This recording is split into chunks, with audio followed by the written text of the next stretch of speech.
To Sit and See Live. I'm Dr. Jared Jones. Research specialties being Buddhist philosophy, the philosophy of science, ancient systems of meditation, and the cognitive science of meditation. I've been training as a Buddhist for about 21 years and also training in Dragon Gate Taoism for another 6. And this class, which I've now transitioned as of this week down to Monday, Wednesday, Friday, is about teaching people living in the real world how to do meditation. If you're training in meditation in retreat, there's a lot of different techniques you can do, and they work wonderfully, they work beautifully. But in real life, amidst the distractions of real life and the difficulties of real life and the excitement of real life, there are some other techniques that there are a handful of techniques that tend to work a little bit better. And so that's what I aim to teach in this class. And this is why we are all gathered here today. So I generally spend the first 15 to 30 minutes, depending upon how things are going, taking questions. And in this class, I'm doing Q&A just about your meditation practice only, so your personal practice. And then probably some weeks Tuesday and Thursday, some weeks just Tuesday or just Thursday, I'll be doing an open Q&A, since those were quite popular when I was doing them a bit more regularly. I've just been too busy. And carrying on, of course, with the podcast as well this weekend. If you don't have it on your calendar yet, um, Lama Karma, Justin Wall, is going to be coming on the podcast. He's guest number 2 of the Two Truths with Dr. Jared Jones. And fascinating individual. Did 2 3-year retreats and a 6-month retreat. And in addition to this, is now living as a layperson like us in the ordinary world, married with a daughter. And yeah, you know, um, as with many other guests I hope to bring on, not all of them will be lay people, but as with many other people I hope to bring on the show in the course of time, uh, having Justin on should be very, very interesting, because how many lay people do you know that have done 6.5 years of retreat? Not very many, I would imagine. So, for those of you who are interested, part of his training is in the Kagyu tradition, part is in the Nyingma tradition. And then he's also working with a university to develop some very interesting technology. And there's a bunch of research papers that have been related to the work that he's done at the university so far, using, let me see, having any kids coming up? Well, let me finish talking about Justin real quick. So, his research project that he's working on basically has to do with creating 3D immersive experiences that are meant to help people at the time of death, and are also meant to simulate some of the experiences that a person might have in lucid dreaming and deep dream states, which are all 3 of those being parts of Tibetan tantric practice. So quite interesting. They've done a fair amount of research and published, I think, 4 or 5 papers related to the project that he's working on. So, not only has he done a fair amount of retreat, and not only is he living in the real world, but he also has pretty cool project at the edge of modern technology, dealing with trying to help people enter into, or as simulate as best they can, certain states of awareness that are quite rarefied. It was very interesting research. Right. So, Dada Daddy, welcome. Having any kids? Me? No, my wife and I decided not to have kids. We have a dog. Um, I went through a long process actually with my wife of talking about whether or not we wanted to have kids. And we got trained to adopt in two different countries. So we trained in the US and then we trained in the UK. And we got to the very end of the process and then had a long conversation and decided, there's things that I'd like to accomplish in the world, uh, including being able to teach this sort of thing full time, full on, without reservation. And if we were to adopt, even if we had adopted 5 years ago, that takes, let's say, at least 15, maybe 20 years out of the process of learning, teaching, et cetera, et cetera. So my wife and I both thought about it a great deal and decided that in order to do the other things we wanted to do in the world, that we it would be much more difficult if we had kids. So we decided not to. Right. Luck, welcome.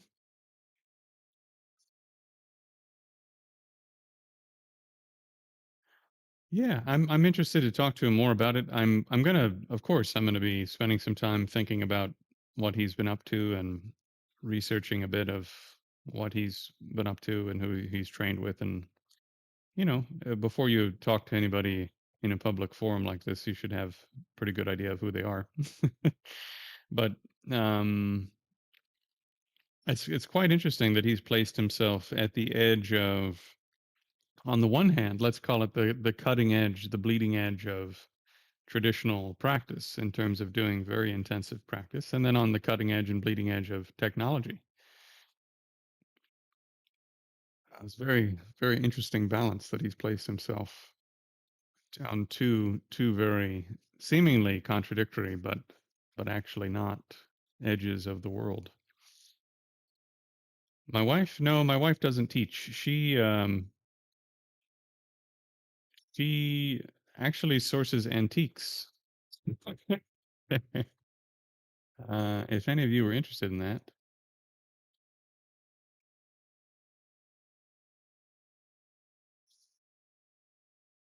I don't know what state her website is in at the moment.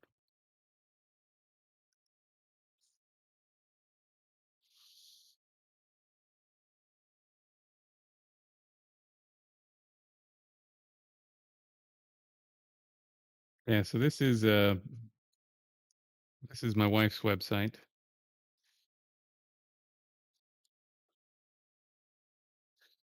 Yeah, so she finds antiques. That's her main thing. It's her passion project, at least. She wants to preserve old things for the next generation.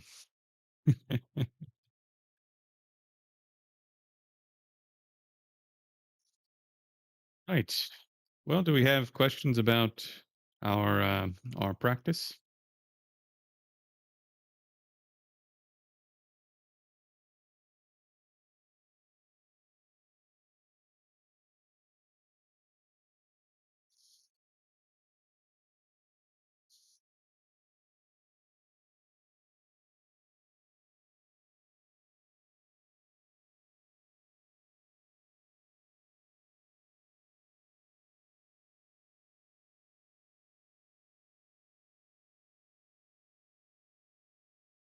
Yes. Well, if there are no questions to get us kicked off today, I think we'll jump into our actual practices. Uh, yeah. Why don't we do some walking practice today? So, for those of you who find this later, or for those of you who may be finding this new, well, it's interesting you bring that up because I have chronic pain, and the way that I teach, the techniques that I teach are meant to help a person deal with that. Because actually, some of the issues you deal with chronic pain are similar to the issues anyone will deal with if they're trying to sit longer to do longer sessions of practice, an hour, 2 hours, whatever, right? And so the way that I train people in this stuff is meant actually to increase your pain tolerance and to reduce the amount of pain you have in your body. And that mainly comes from body scanning practice. And there's a fair amount of cognitive scientific literature on that. In the video I put up on meditation and mental health, I linked a couple of things about this. So this is fairly well known. If you do body scanning meditation, for some reason, seems totally contradictory, right? That becoming more aware of your body should make pain worse, right? Just logically. But biology and the mind don't always work in a logical way. Um, so going through body scanning meditations actually reduces the amount of pain you have in general. And then in addition to that, it makes your mind register the pain you have as less disturbing, even when the amount of pain hasn't reduced. In other words, your pain tolerance goes up. So your mind is more at ease with the pain that's there, and the pain that's there tends to become less. Chronic pain condition. Honestly, I couldn't tell you what it is. I've had pain in my back, my neck, et cetera, since I was about 16, and it's just always been there, and I deal with it every day. And yeah, old injuries from playing sports and so forth. So both of my shoulders are screwed up in different ways, and left hip, left knee are screwed up in some sort of way. Not quite sure what's wrong there. But I'm, physically lots of pain every day. Okay. Um, so in terms of doing some practice together today, let's do, like I said, let's do some walking practice. This is foundation three, number three, German three. This is this is foundation three. It's if you'd like to be able to do more practice more of the time in real life, you need to learn how to generate a high quality of concentration while moving. And amongst the most basic forms of movement is putting one foot in front of the other and walking from place to place. This is hopefully something that you do on a regular basis anyway. And therefore, learning how to generate a good state of concentration, a relatively good state of concentration while walking, is a bridging exercise that allows you to take more of your practice into more complex things. Now, in addition to this, of course, if you were doing something like 18 Lohan practice or Tai Chi practice or yoga practice or anything like a physical discipline of some kind, being able to take more of mm, the rich details of working with your body that you learn in those kinds of systems into moving. Uh, sorry, what am I trying to say? Bringing together your ability to do those rich systems of movement with your ability to train in concentration while moving means that both are going to improve greatly, right? Uh, if it's very difficult for you to get your mind into your bodily tissues and your bones and everything else, then it's more difficult to do those complex kinds of activities.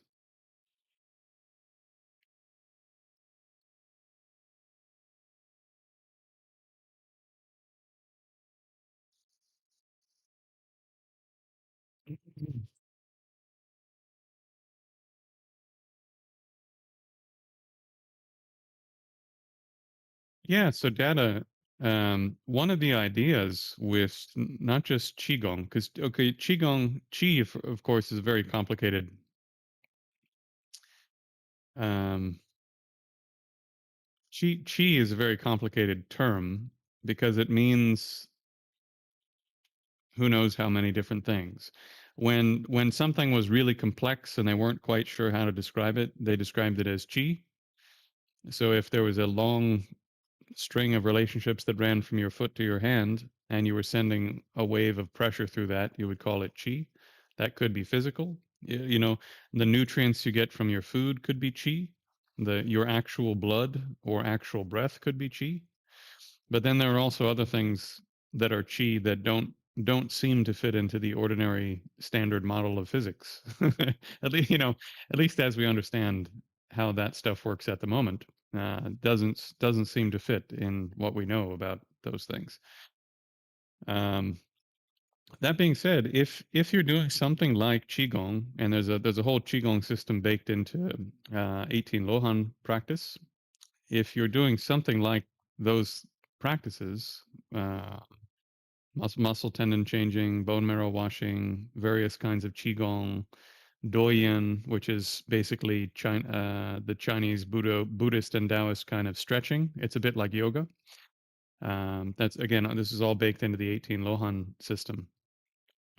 So if you're doing stuff like this, those things are meant to make your body have less pain, and it's made to repair your body based on, you know, as to get it as best as it can be in a general health sense. So yeah, I mean, all of those things could help with chronic pain. That's part of why they exist.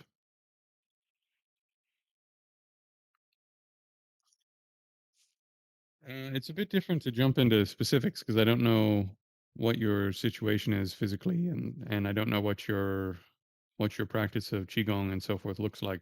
But anyways, long story short, your ability to do things like qigong is dependent upon your tactile sense of awareness. You can do some work qigong wise with just your awareness of sort of just by sort of brute force, let's say, you know, where you don't really know what you're doing, but you do something happens because you're manipulating the body in a certain way. But the more awareness you have of the body, the more profound your various kinds of qigong style practices can become, and your internal martial arts practices can become, and your neigong practices can become. Because in the end, they all depend upon having an extremely refined awareness of the tactile body, the physical body, um, while moving often, while moving through space.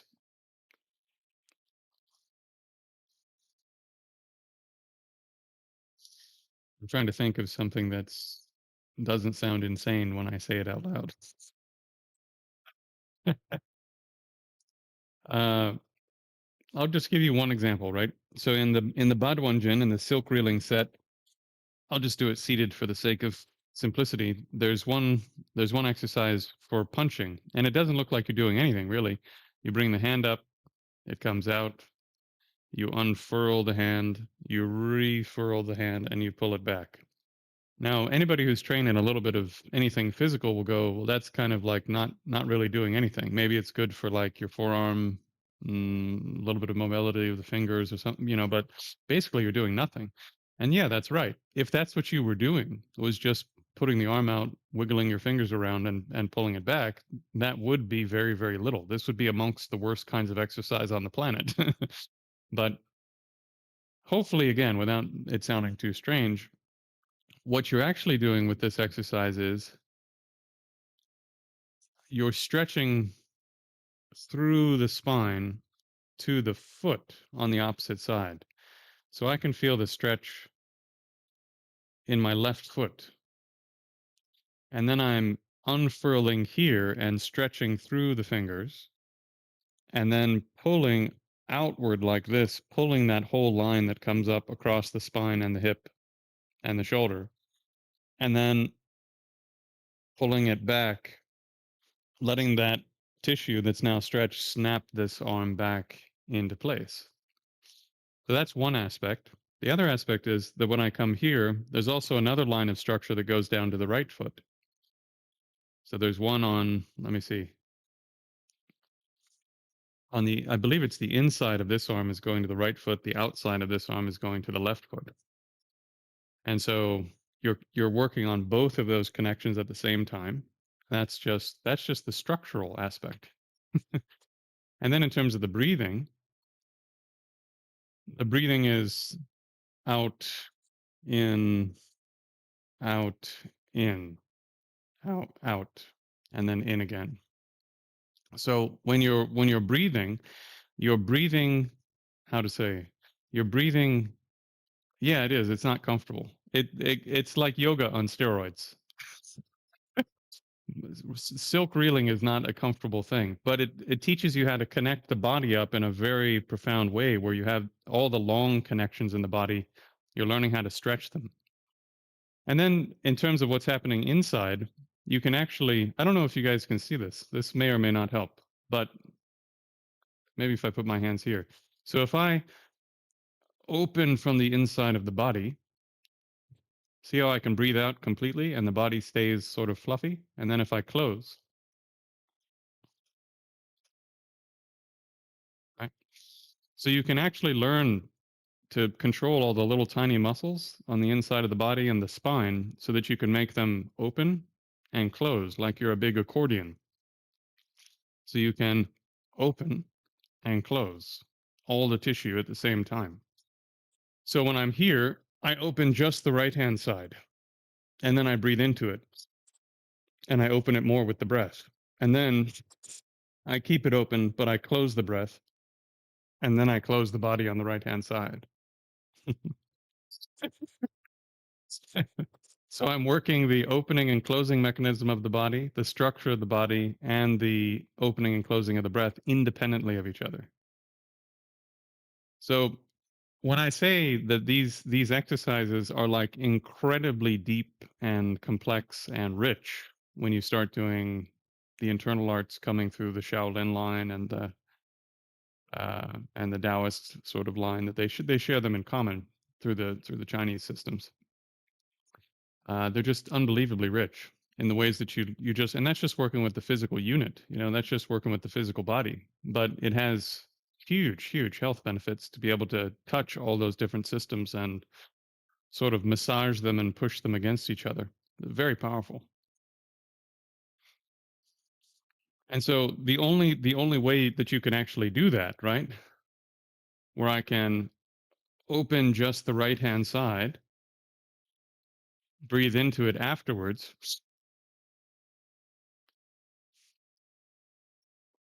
breathe out without closing it, and then close it while I'm snapping that that long connection from here to here, back, boom.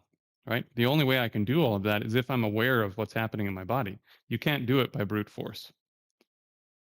So also in terms of training and meditation, to bring it back down to the level, um, if you can manage all those little connections. Again, I don't know if you guys can see this, but if I open my spine, for example, and then I open the chest and the shoulders, right?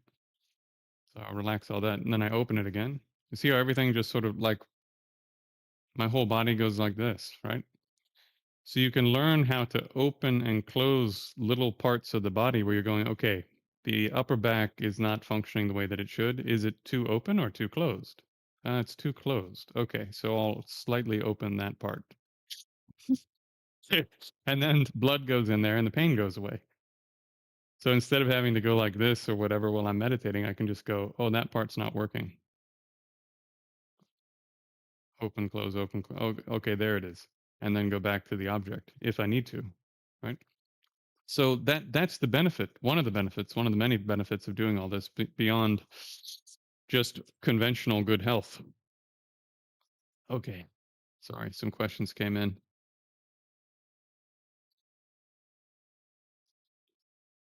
Uh,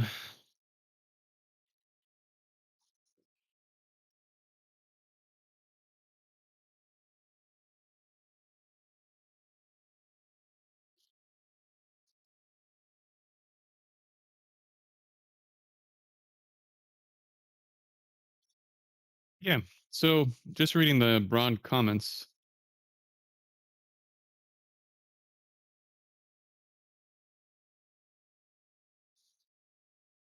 Just reading the broad comments in the chat about all this stuff. Yeah, the reason that I encourage people to do something like 18 Lohan or yoga or whatever, again, I pick on the 18 Lohan thing because it integrates very well with what I'm doing, and it's mainly a Buddhist system, but it also has this Neigong system in it, which is like Tantra without Tantra.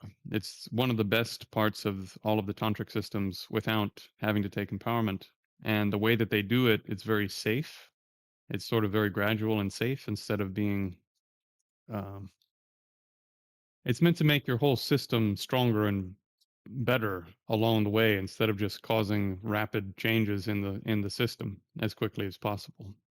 So it's very smart. It's a very intelligent system, and according to one of my teachers, it's works very well. And if you were interested in tantra at some later stage way down the road, one of my teachers says these practices will enhance your ability to do tantra. So, having said all of that, I couldn't encourage it more highly. Okay. Um so Moises Antonio, um, I'm going to do an open Q&A probably tomorrow, which I'll be happy to answer open questions, but this is mainly about directly sort of related to meditation stuff today. Okay, so let's do a little bit of walking practice. I think I always look a little funny doing my walking practice on camera, like I'm a mental patient or something. Okay, is there a question?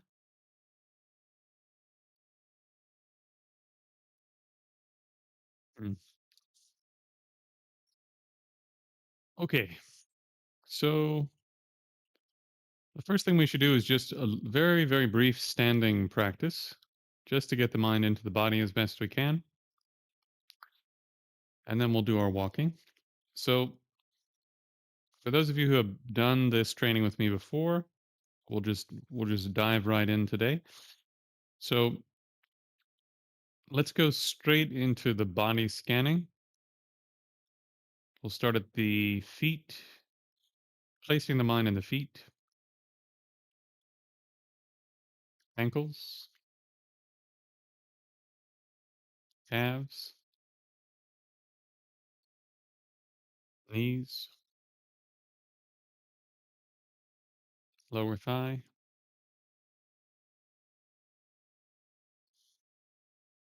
upper thigh,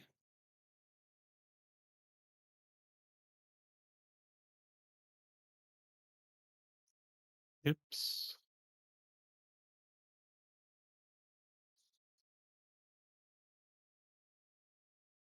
the waist,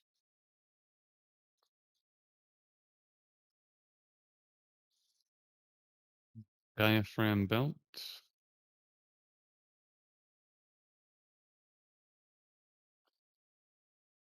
chest,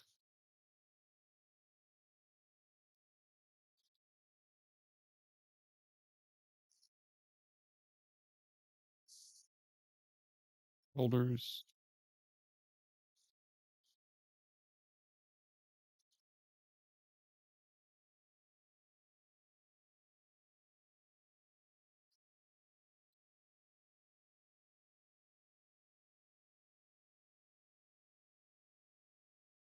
bicep area,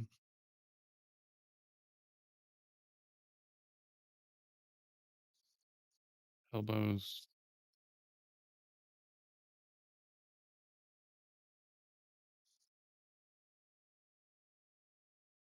arms,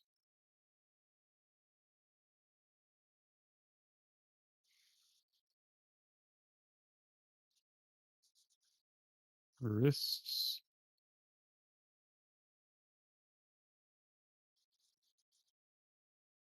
palms,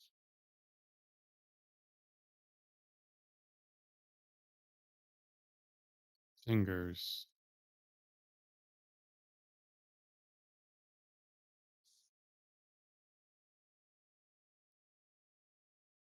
the lower third of your neck,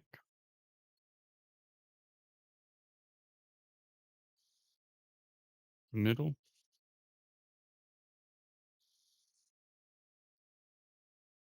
upper,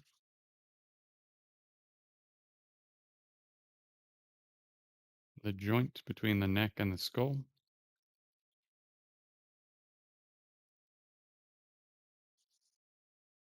and the skull.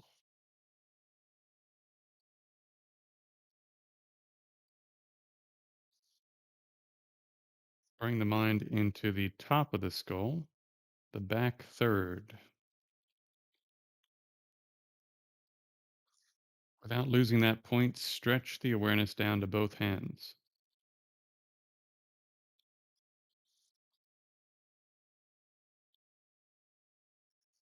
Without losing those 3 points, bring the awareness to the top of the head again and then stretch it down to the feet.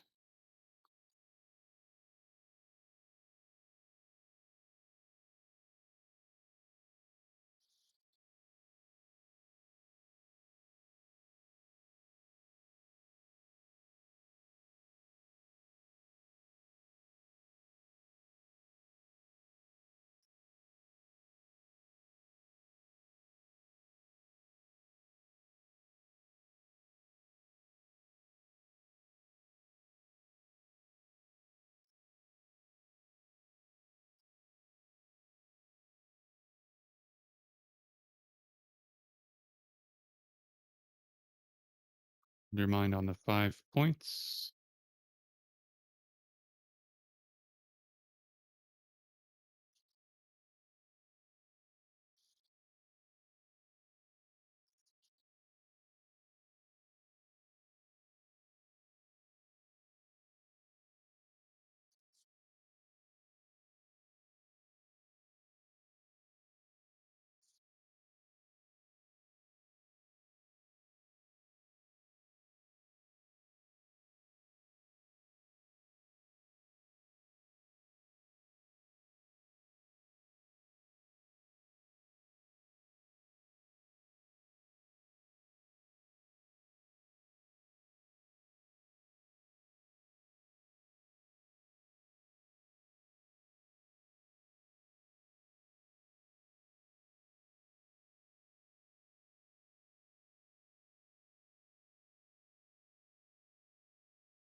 Okay.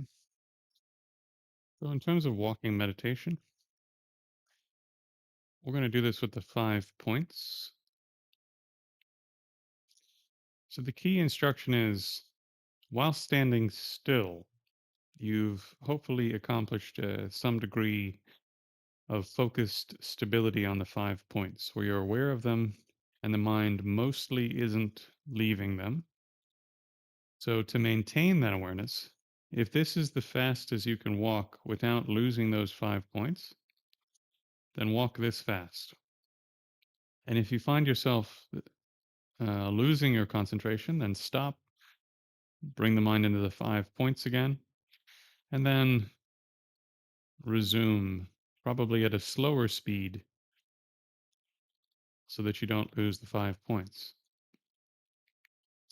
That's the key instruction is keep the quality extremely high. It's not about how fast you can move today, and only go as fast as you can fairly reliably keep the mind in the 5 points. Okay? So we'll do this for a few minutes. I'm going to walk a little bit faster because I've been doing this for a couple of weeks,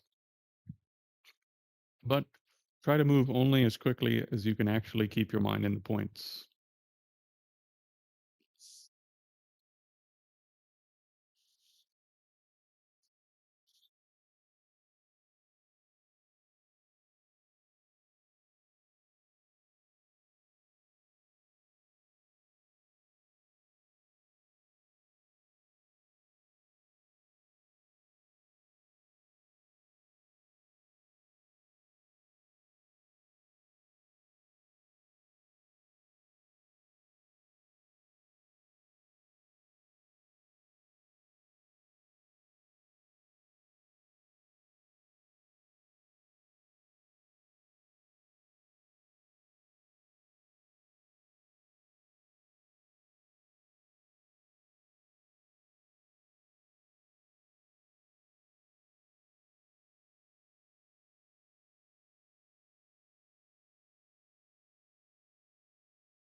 Okay.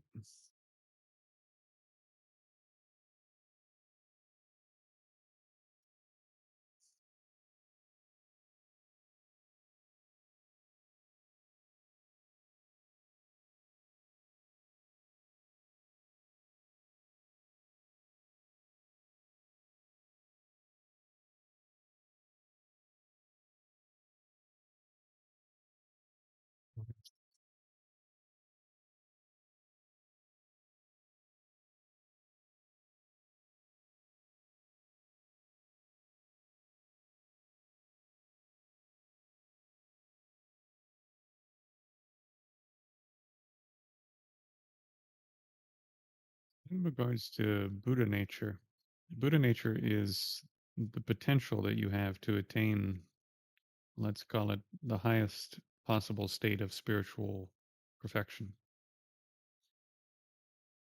Buddha nature is the potential that you have to accomplish the highest possible state. So the subtlest part of your being is already ripe, let's say, with that potential. In a bit more technical sense, it's not obstructed from becoming a Buddha. It's not obstructed from that ultimately. It's only obstructed from it temporarily because of the circumstances you happen to find yourself in.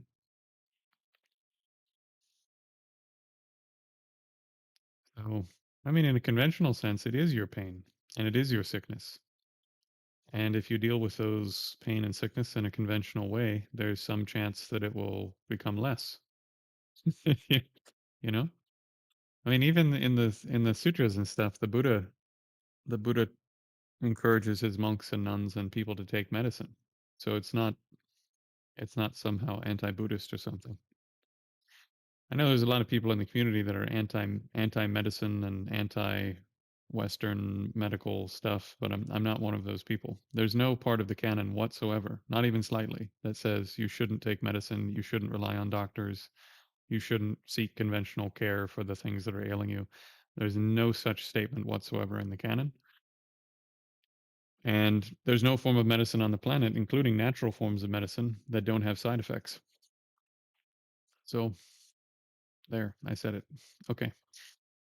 Is it enough to do a normal walk but keep the focus on your feet and not listen to music? I would say humbly, no, that's not enough. And the reason it's not enough is that if you're going through a changing environment externally, vision changing, hearing changing, having to you're seeing things that are stimulating your mind like road signs and people coming and going, and this is triggering new thoughts and so forth.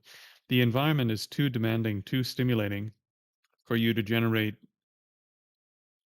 in the beginning, pretty profound states of concentration. In the beginning, which could last a couple of decades. In the beginning, you have to spend some time just making yourself better at training in a controlled environment. And then you slowly, over a few years, you learn how to take that into more demanding environments. So think about intensive breath, foundation one, right? Think about how you're trying to pool all of your awareness in one place. Hey, DJ, been a while. Good to see you.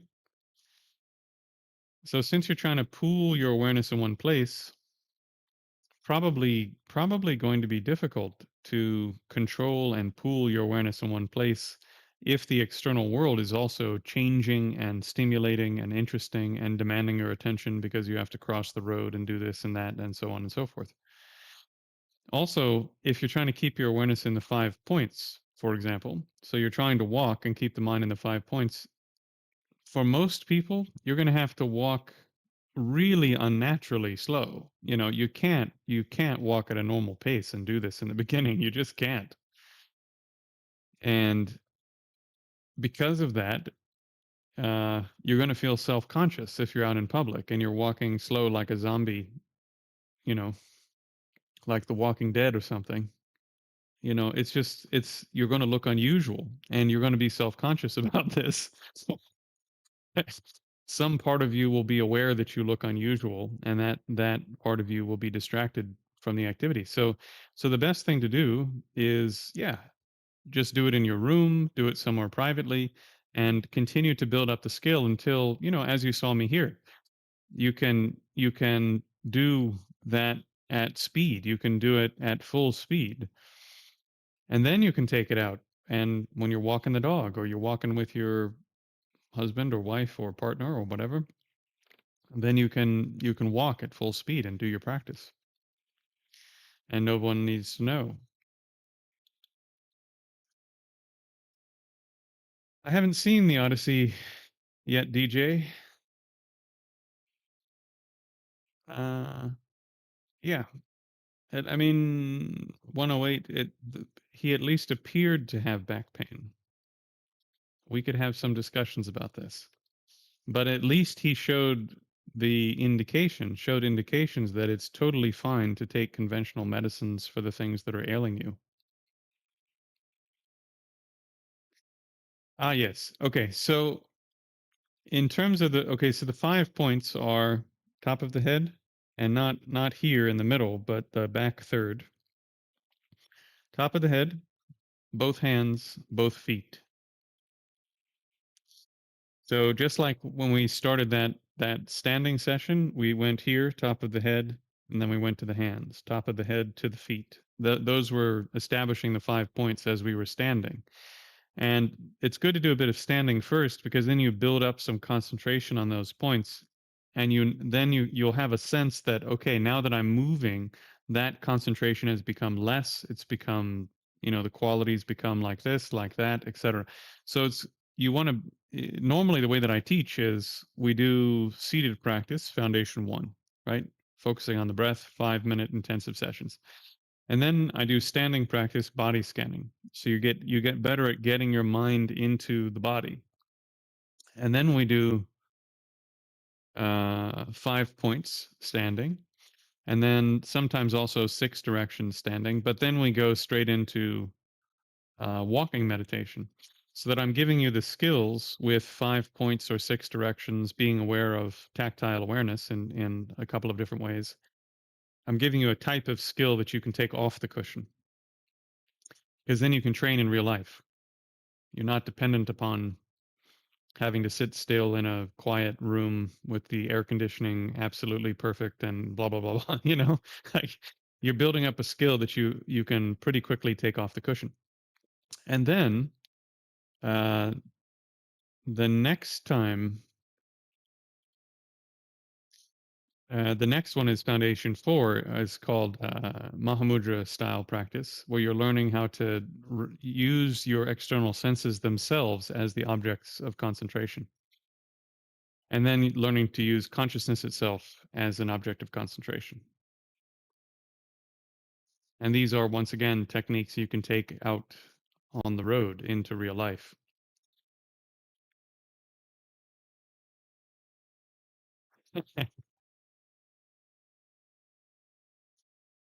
And yeah, in terms of IMAX, DJ, I think there's one. I think there's one in Edinburgh. Maybe through Omni or something. I can't remember. It's been a while since I've been out to a movie. My wife and I watch movies at home sometimes. I once walked so slowly. Yeah, see, this is the thing. If you try to do, I mean, even just ordinary walking, if you walk too slow, but if you're trying to do your meditation practice while walking, and that requires you to go at like 1/4 the normal speed, other people around you will be like, "What the hell are you doing?" You know. So you have to practice it long enough that you can do it at a good speed, at a normal speed, and that you don't look unusual while doing it.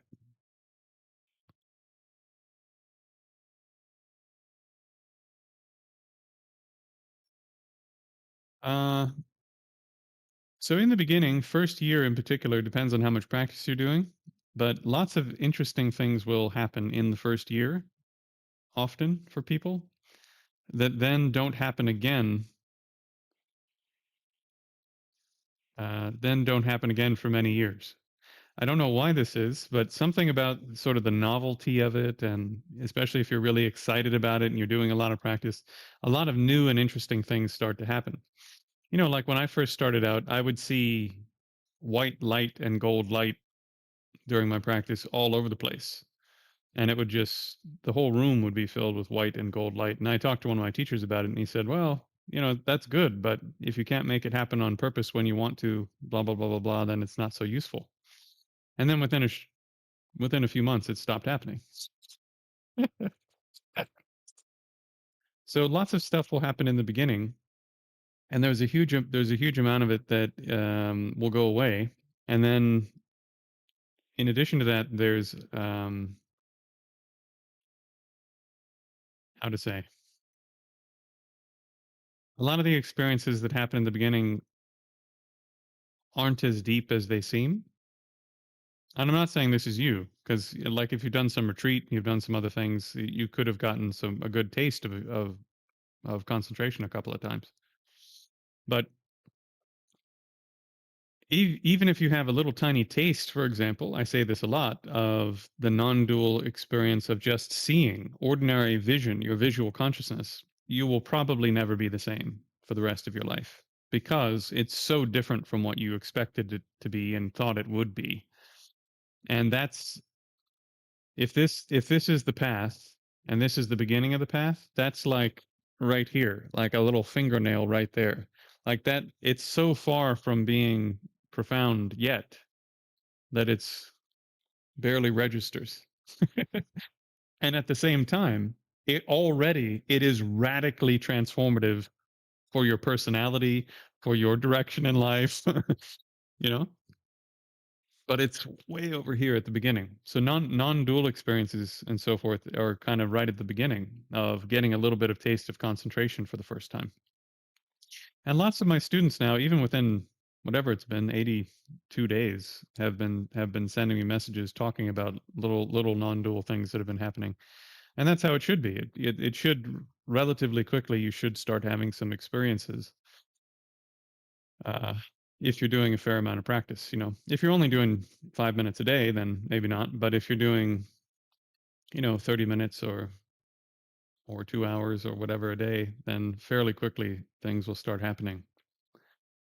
Most of them aren't important, other than to say you're headed the right way. You're headed the right way in your practice.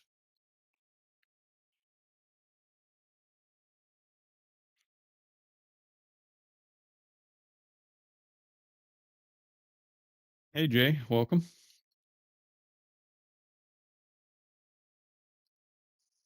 Antique Roadshow. Antique Roadshow. I think Antique Roadshow.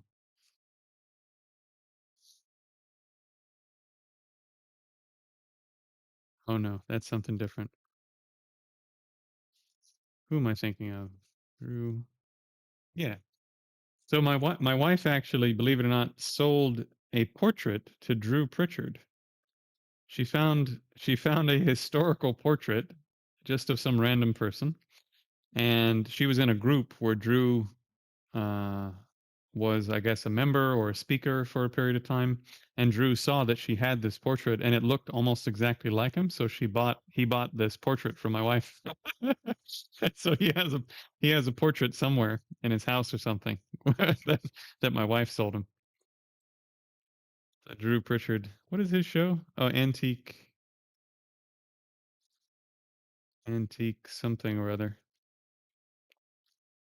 Salvage Hunters. That's what it is. Anyways, yeah. So for those of you who missed it, my wife. Oh, sorry. My wife sells antiques. She also does some other work, but that's her main sort of. If she could do nothing else but sell antiques, she'd be a very happy girl. Okay.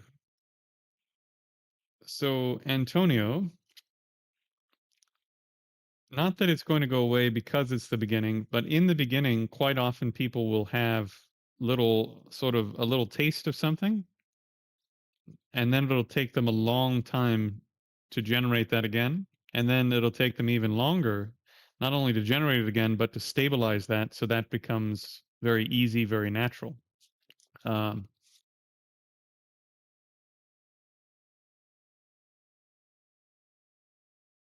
so I don't know how much it helps, but I've mentioned it before, but you should actually within a reasonable period of time, 3 or 4 years, if you're training relatively well, you should be able, for example, to simply decide, okay, I'm going to enter concentration now, and then generate a state of concentration, and you should feel bliss in the body and the mind should be relatively calm. Maybe not perfect, but should be mostly calm. And that should be something that's like a water tap, you should just be able to turn it on and turn it off. And quite often in the beginning, maybe you get a little taste of concentration, but then it doesn't happen when you want and it's not reliable and you can't turn it on and off, and you know what I mean? So it's not a trained ability, it's something that in the Tibetan, I think they call it, what do they call it? Nyam. It's like a little experience. It's an experience that hasn't been stabilized into a capability yet. So quite often in the beginning, you get, not quite often, but now and again, you'll have a little like snapshot where you jump on a trampoline and kind of look over the wall and see the big view beyond the wall, and then you're back back on the ground again.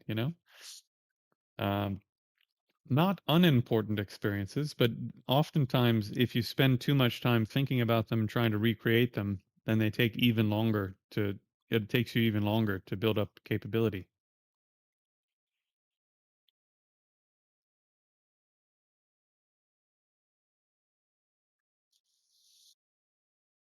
Yay! Are you talking about doing my practice or just doing pranayama in general now?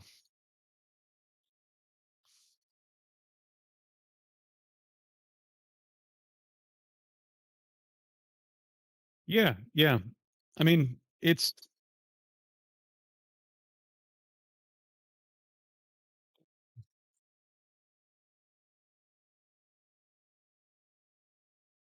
yeah, yeah. And that is actually the next thing, right?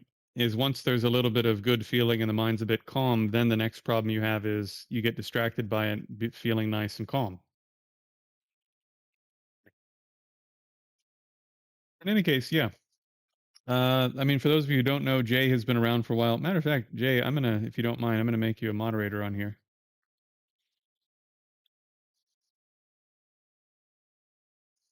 just for the sake of since you've been around for a bit. Hey, hey. All right. Uh, okay, yeah. So one of the ideas with having a practice where you can, with Foundation One, actually, to be more specific, one of the ideas with intensive breath practice is that exactly what you said, Jay. That I mean, Jay has been doing my practices for what, 2 months? So when when you gain some experience in this practice, one of the skills it gives you is instead of spending 15 minutes letting your mind screw around and then getting into the practice, or 20 minutes or 30 minutes, you just go, okay, mind, I'd like you to be in a state of concentration now. And it just goes. It just does what you say when you say, okay, do this now, please. Right? So you don't have this long sort of building where where like over 30 minutes you're sort of calming the mind down, and then finally you're into the practice, and then the mind's getting a little worn out because you've been screwing around with it for 30 minutes, and then the mind's getting kind of dull. And so throughout an hour long session you have like 4 seconds of meditation. Instead of that, you generate really powerful concentration and it goes bang and you're right here. And then you spend 15, 20 minutes in good concentration, and then it gets a little bit starts waning a bit because it takes effort. So this is the whole point, uh, in a sense, of Foundation One is being able to rapidly get your mind into a state of concentration. I'm actually a little bit surprised. I mean, I'm always surprised when people tell me that the stuff that I teach works. I don't know why I'm surprised. But when people come to me and they're like, "So I did that thing you said, and it works." I'm always like, "Wow, okay."